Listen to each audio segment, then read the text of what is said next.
ಮೊದಲನೇದಾಗಿ ನಂದು ಜೀವನದ ಒಂದು ಕನಸು ಇವತ್ತು ನನಸಾಗಿದೆ ಅಂತ ಹೇಳ್ಬೋದು. ಬಿಕಾಸ್ ಡಾಲಿ ಪಿಕ್ಚರ್ಸ್ ನಾನು ನೋಡಿರ್ತೀರ, ಗೀತಾ ಶಿವರಾಜ್ ಕುಮಾರ್ ಅವರ ಆಶೀರ್ವಾದದೊಂದಿಗೆ ಅಂತ ಸ್ಟಾರ್ಟ್ ಆಗುತ್ತೆ. ಸೊ ಅವರ ಬ್ಲೆಸ್ಸಿಂಗ್ಸಿಂದನೇ ನನ್ನ ಮೊದಲ ಚಿತ್ರ ಸ್ಟಾರ್ಟ್ ಆಗಿದ್ದು. ಸೊ ಅದೇ ಬ್ಲೆಸ್ಸಿಂಗ್ಸಿಂದ ಇವತ್ತು ಅದೇ ಬ್ಯಾನರ್ನಲ್ಲಿ ಅವಕಾಶ ಸಿಕ್ಕಿದ್ದು ನನ್ನ ಪುಣ್ಯ ಅಂತಲೇ ಹೇಳ್ಬೋದು. Thank you Geethamma, thank you Shivan sir, thank you so much.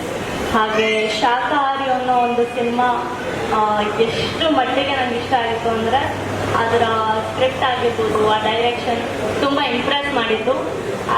ಅಂಥ ಡೈರೆಕ್ಟರ್ ಜೊತೆ ಅವಕಾಶ ಸಿಕ್ಕಿದ್ದು ಇನ್ನೂ ಒಂದು ದೊಡ್ಡ ಖುಷಿ.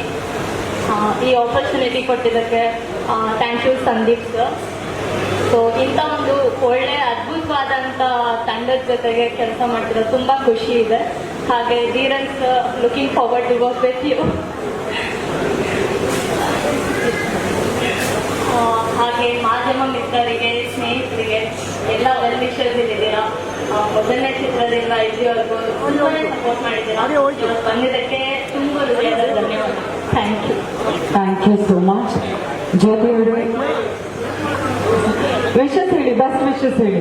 ಧೀರೇನ್ ಅವರು ಹಾಗೂ ಅಮೃತ್ ಅವರು ಜೊತೆಯಾಗಿ ಕಾಣಿಸ್ತಾ ಇದ್ದಾರೆ. ಶುಭವಾಗ್ಲಿ ಅಂತಾದ್ರೂ ಹೇಳಿ ಪರವಾಗಿಲ್ಲ ಪ್ಲೀಸ್. ಕನ್ನಡ ಚಿತ್ರರಂಗಕ್ಕೆ ಮತ್ತೊಂದು ಹೆಮ್ಮೆಯ ಸಿನಿಮಾ ಬರ್ತಾ ಇದೆ ಅನ್ನೋ ಖುಷಿ ಕೂಡ ಖಂಡಿತ ನಿಮಗಿರುತ್ತೆ. ಪಬ್ಬಾರ್ ಬಗ್ಗೆ ನಿಮ್ಮ ಮಾತು ಪ್ರೇಮ್ ಸರ್. ಎಲ್ರಿಗೂ ನಮಸ್ಕಾರ. ಮೊದಲನೇದಾಗಿ ಶಿವಣ್ಣಂಗೆ